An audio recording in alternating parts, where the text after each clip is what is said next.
দ্রৌপদ রাজার কন্যা দ্রৌপদীকে পাঞ্চালীকে অগ্নিকন্যা বলে আখ্যায়িত করেছে। সেই পাঞ্চালীকে কোন রাজদ্বারে কোন সভার মধ্যে কোন মেয়েকে যদি অপদস্থ করা হয় তাহলে সেইখানে ভগবান সহ্য করতে পারেন না। তিনি সেইখানে সেই দুরাচারীকে যে পর্যন্ত বধ না করবে সে পর্যন্ত ভগবানের শান্তি নাই, যত দুরাচারী পৃথিবীতে আসুক। হ্যাঁ, প্রহ্লাদের মতো এমন একটা কৃষ্ণ ভক্ত তারে ষণ্ড অমার্কের কাছে দিয়েছিলেন পড়তে।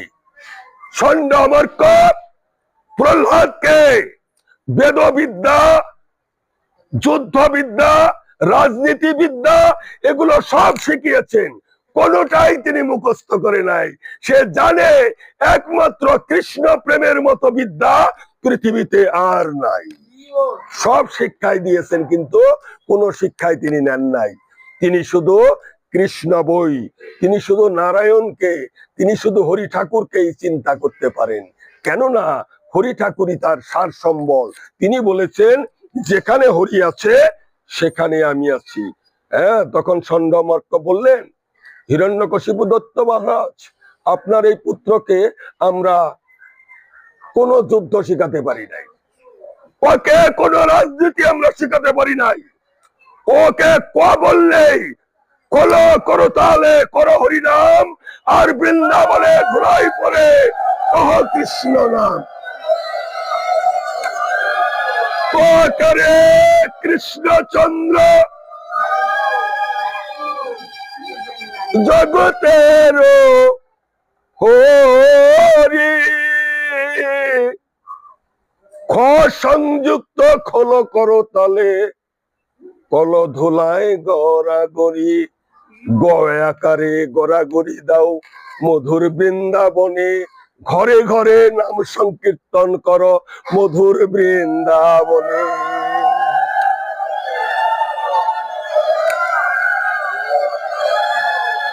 চলো চলো চোদয়াকারে, চলো বৃন্দাবন, চলো চলো একই রূপে করে না সাধন, জয় জয় আকারে কৃষ্ণ যাব বৃন্দাবনে, হা কৃষ্ণ হা গোবিন্দ বলে রাখো হে চরণী। প্রত্যেকটা অক্ষরের উত্তর দিছে, যতগুলা অক্ষর আছে ব্যঞ্জন বর্ণে সব অক্ষরগুলো তিনি একটা একটা করে উত্তর দিয়েছে। তখন হিরণ্যকশিপু দত্ত বললেন, তুই যে হরি হরি হরি হরি করিস, তোকে হরি সব সময় রক্ষা করে, তোকে বিষ খাওয়ালাম, পাহাড় থেকে ফেলে দিলাম, সমুদ্রে ফেলে দিলাম, তুই তাও মরলি না, কে তোকে রক্ষা করলো? তখন বলেন, হরি ঠাকুর ছাড়া আমার বিশ্ব ব্রহ্মাণ্ডে আর কেউ নাই। আমি যখনই বিপদে পড়ি আমি সেই হরি ঠাকুরকে স্মরণ করি, সে এসে সমস্ত বিপদ থেকে আমাকে উদ্ধার করে নিয়ে যায়। আমি কিচ্ছু চাই না, সাধনা চাই না, ভজন চাই না, যোজন চাই না, যোজন চাই না, আমি শুধু প্রভুর শ্রীপাদ পদ্ম ধুলি আস্বাদন করতে চাই। মানুষের যখন মৃত্যু এসে যায় তখন তার ক্রোধ বাইরে যায়, ক্রোধই হচ্ছে মৃত্যুর কারণ।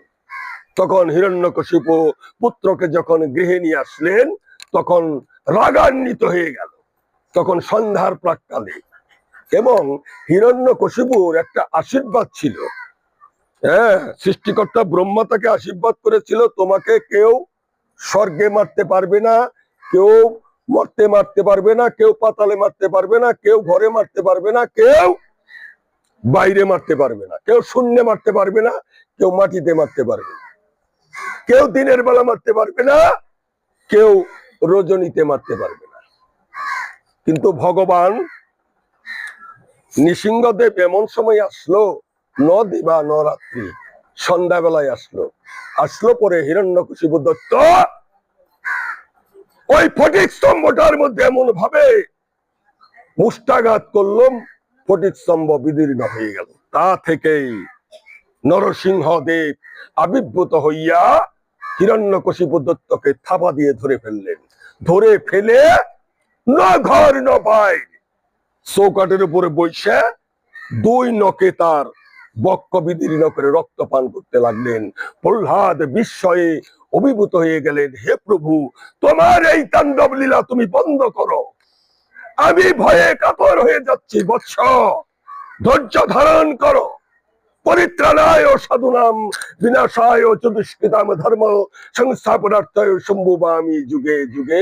আমি সাধুদের রক্ষা করার জন্য পৃথিবীতে এসেছি, দুষ্টদেরকে বিনাশ করার জন্য এসেছি এবং যুগে যুগে অবতীর্ণ হব বলে এসেছি।